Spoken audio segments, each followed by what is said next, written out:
Hello, bonjour les amis, j'espère que vous allez très bien.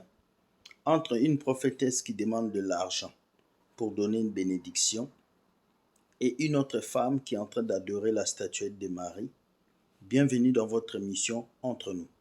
Ici, nous vous disons la vérité et nous venons révéler les frasques des faux pasteurs. Sur ce, je vous dis générique.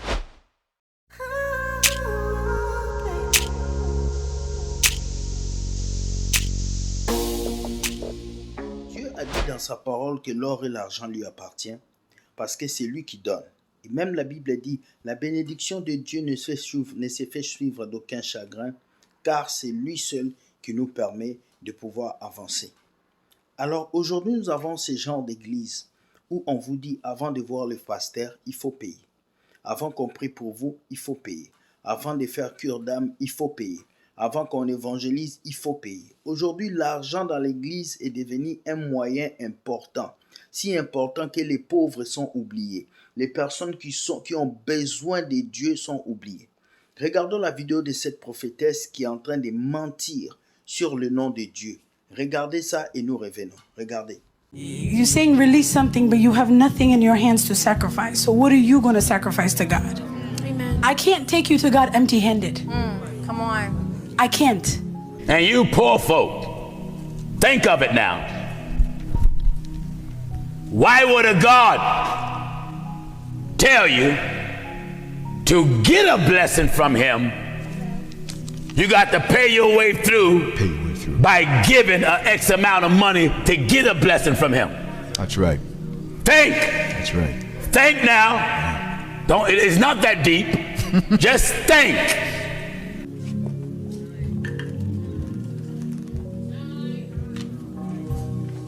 Papa said what? He just called me and said for everybody to connect to the word that you just said. He said, have mama tell everybody to sow a seed for exactly what you said, word for word. You know a hustle when you hear it, don't you? How is it? That's right. There are all these mega devils before they go off the air. Mega devils. They want you to sow seed. Amen. And he said of $1,500 to connect to this word and then bless them and pray for them. Amen.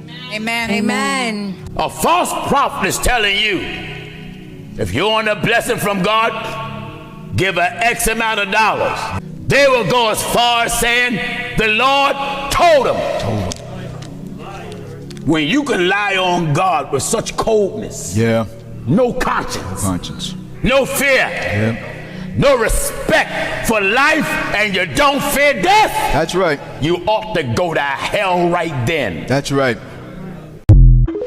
Cette prophétesse a dit à cette femme, tu ne peux pas venir devant Dieu les mains vides. Tu dois donner de l'argent. Et l'autre monsieur est venu lui dire, elle doit donner 500 000 $ pour que Dieu puisse l'exaucer. Dans quel verset de la Bible Dieu a besoin d'argent pour exaucer le peuple de Dieu? Dans quel verset de la Bible? Même Jésus qui était sur la terre, il n'a jamais demandé des millions pour prier pour quelqu'un. Alors vous devez sortir dans ces boîtes de nuit de mort, ces églises où on doit tout faire pour vous soutirer de l'argent. Aujourd'hui, on vous fait bâtir des hôtels. Aujourd'hui, on vous dit de payer pour rencontrer les pasteurs. Aujourd'hui, on dit vous pour payer pour prendre de l'huile d'onction. Jésus a dit, vous avez reçu gratuitement, donnez gratuitement. Vous avez reçu quoi? Le don de Dieu, la puissance de Dieu que Dieu a mis en toi, le pasteur. Tu dois le donner gratuitement au peuple de Dieu. Et si tu ne le fais pas, c'est que tu n'es pas un vrai serviteur de Dieu. Oui, les enfants de Dieu doivent bénir les hommes de Dieu. Oui, les enfants de Dieu doivent donner l'argent à l'église, mais selon leur propre cœur. L'homme Paul a dit, c'est selon votre cœur, selon la disponibilité de vos cœurs. Un pasteur ne peut pas vous imposer une somme d'argent pour vous bénir. La prophétie ne se vend pas. Toute personne qui vous fait payer une consultation prophétique n'est pas serviteur de Dieu. La parole de Dieu ne se vend pas. Les choses de l'église ne doivent pas se vendre. C'est Toute personne que vous partez voir pour avoir la prière, pour avoir des conseils, qui va vous dire de payer 100 €, 200 €, 300 €, ce n'est pas un serviteur de Dieu. Romains chapitre 16, verset 18. Car de tels hommes ne servent point Christ notre Seigneur, mais ils servent leur propre ventre. Et par des paroles douces et flatteuses, ils séduisent le cœur des simples. Frères, Arrêtez de vous faire avoir. Lorsqu'on partait voir le Seigneur Jésus-Christ dans les évangiles, personne n'a payé. Voilà, il dit, vous avez reçu gratuitement, donnez gratuitement. Et lorsque un pasteur, un serviteur de Dieu, vous avez vu comment le Seigneur s'est manifesté, le Seigneur s'est glorifié au travers, comment est-ce que le Seigneur l'a utilisé pour vous bénir. Si vous êtes touché, si vous voulez lui faire une offrande, faites l'offrande. Mais ce n'est pas à lui d'imposer ce que vous devez lui donner. C'est une vérité. Mais aujourd'hui, vous ne voulez pas accepter ce qu'on dit. Et vous pensez que nous sommes mauvais, nous sommes méchants. Pourquoi on travaille? Parce qu'on ne veut pas dépendre de vous. Parce qu'on ne veut pas que vous puissiez nous envoyer de l'argent. On veut travailler à la sueur de notre front. Pourquoi ces pasteurs ne le font pas? Ils veulent toujours vous mentir. Mettre des conditions avant de vous délivrer. Mettre des conditions avant de prier pour vous. C'est les mensonges. Sortez de ces choses afin que Dieu puisse vous délivrer. Regardez ce que cette femme dit. Ils sont en train de dépouiller cette femme. Et si moi j'étais à la place de cette fille, j'allais comprendre qu'ils sont en train de me dépouiller et j'allais sortir de là. Deuxième vidéo. Vous savez, s'il y a une chose que Dieu n'aime pas, c'est l'idolâtrie. Et vous pouvez passer à l'idolâtrie en un si peu de temps. Dès que vous commencez à aimer quelque chose plus que Dieu, vous devenez idolâtre. Dès que vous commencez à faire quelque chose plus que Dieu, plus que ce que Dieu vous a dit de faire, vous commencez à l'adorer plus que Dieu, vous devenez idolâtre. Il y en a qui sont idolâtres. Ils sont idolâtres face à Dieu à cause de leur mari, à cause de la voiture, à cause de la maison. Certains même à cause du travail. Tant que vous n'arrivez pas à consacrer un temps pour Dieu et que vous la consacrez plus à quelque chose, vous devenez idolâtre de cette chose. Regardons cette vidéo de cette femme qui rampe devant une statuette de Marie jusqu'à l'église. Est-ce qu'une statuette peut te sauver? Est-ce qu'une statuette peut te donner la vie? J'ai dit non. C'est Jésus qui sauve. C'est la parole de Dieu qui sauve. C'est ça qui te lave, qui te purifie. Mais pourquoi vous allez passer votre vie à vous agenouiller devant des statuettes, à faire des choses qui n'ont pas de sens? Revenez à lui. Regardez cette vidéo et nous revenons. Lorsque je viens parler aux gens aussi, j'ai dit que les robistes sont des idolâtres. Comment pouvez-vous vous agenouiller devant des statuettes? Et vous allez dire non, vous honorez Jésus. Non, Jésus n'est pas dans une statuette. Jésus est en vous. Jésus, c'est l'image de Dieu en vous. Jésus, c'est celui que vous avez accepté par la foi. Alors, si vous êtes obligé de regarder une statuette pour l'adorer, vous n'avez pas la foi. Car la foi est une ferme assurance des choses qu'on espère, une démonstration de celles qu'on ne voit pas.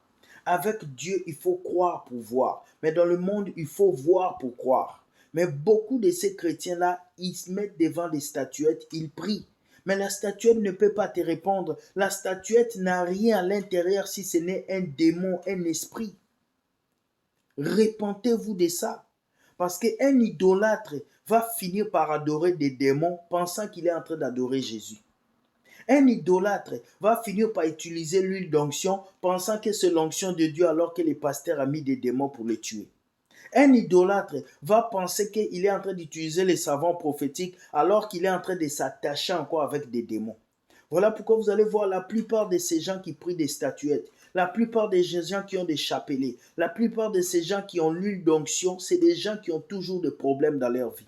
Les problèmes ne finissent pas, mais les bouteilles d'huile d'onction finissent. Les problèmes ne finissent pas, mais les savants prophétiques se renouvellent. Les problèmes ne finissent pas, mais les produits que vous achetez chez les prophètes, ça ne fait que se renouveler. Changez de vie. Jésus a dit, seul son nom peut vous sauver. Alors ce matin, j'avais ces deux vidéos pour vous. Dites-moi ce que vous pensez. Pour la première vidéo, où cette dame est en train de vouloir escroquer sa camarade femme, parce qu'elle est prophétesse, elle utilise la force du leadership pour marcher sur elle, comme on marche sur vous dans les églises. Et la deuxième vidéo, c'est cet homme. C'est ça, cette femme qui est en train de ramper devant cette statuette jusqu'à l'église. Dites-moi, c'est dans quel évangile ceci s'est passé? On est passé dans le Nouveau Testament. On est passé dans l'Ancien Testament. On n'a jamais vu un endroit où Jésus a adoré une statuette. On n'a jamais vu un endroit où Dieu a dit adorer des statuettes. Il a dit invoque-moi au jour de la détresse, je te répondrai, je te montrerai des choses cachées. La relation chrétienne avec Dieu, elle est spirituelle. Elle n'est pas physique. Elle est spirituelle. Et quelqu'un qui veut bâtir sa relation avec Dieu doit avoir une foi ancrée, une foi spirituelle. Soyez bénis, que Dieu vous garde. Dites-moi ce que vous avez pensé de cette vidéo et ce que vous pensez de l'idolâtrie. Like et partage. Si tu as des vidéos à m'envoyer, viens ici par email et je vais vous répondre. On n'a pas toujours besoin de faire des vidéos au studio là. Souvent, on a besoin d'être au naturel avant d'aller au travail. Bonne journée, que Dieu vous bénisse et que Dieu bénisse tous les hommes de Dieu qui travaillent. Grâce de Dieu sur vous. Sachez que Dieu gagne toujours et Satan sera toujours perdant. Bonne journée et bye.